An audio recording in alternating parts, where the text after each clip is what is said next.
It's Groot, everyone. The walking, talking tree. Well, talking in that he says, "I am Groot" a lot. The new series of 5 shorts are here to give you a glimpse into the life of the piece of oak voiced by the Iron Giant. I'm Chris Goodmakers, and here are some things you may have missed in I Am Groot. Spoilers ahead for the series.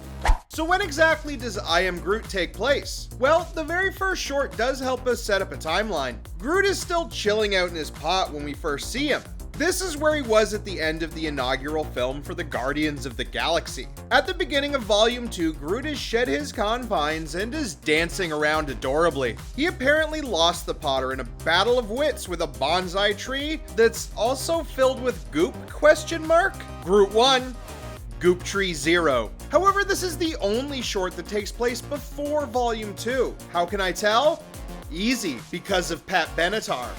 Throughout several of the shorts, we can see the Guardian Space Hot Rod parked on the various worlds Groot is disturbing. It's known as the Benatar, named after 80s rocker Pat Benatar. The first ship Star-Lord rolled around in was the Milano. Given when Star-Lord left Earth, I guess he was a big fan of her work in Commando. Anyway, that ship was totaled in Guardians Volume 2 when it crashed on a forest world. It was replaced with the upgraded version during the film's events, and since then has been the main ride for the alien misfits. It's seen in almost every short past the first, placing the rest of the series events during or after Volume 2. The Benatar is a gorgeous ship and a reliable piece of hardware.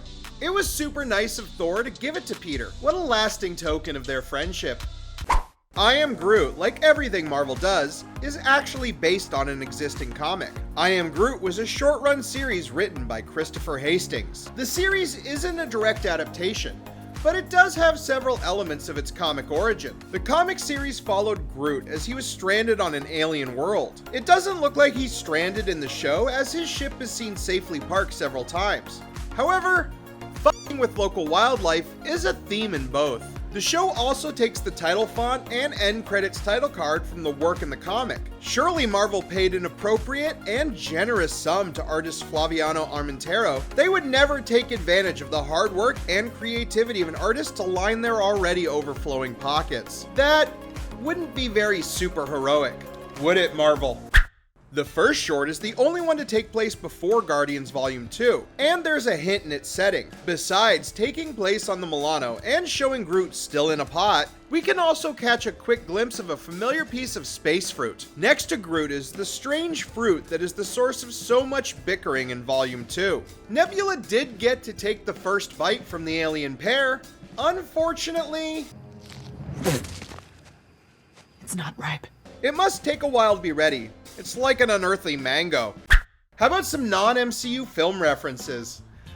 Wait, do they still make movies that aren't in the MCU? Actually, these are some older movie references to a time before every film was a superhero film. The first reference comes from the classic space adventure 2001, A Space Odyssey. When Groot is fighting another tree, Blue Danube plays.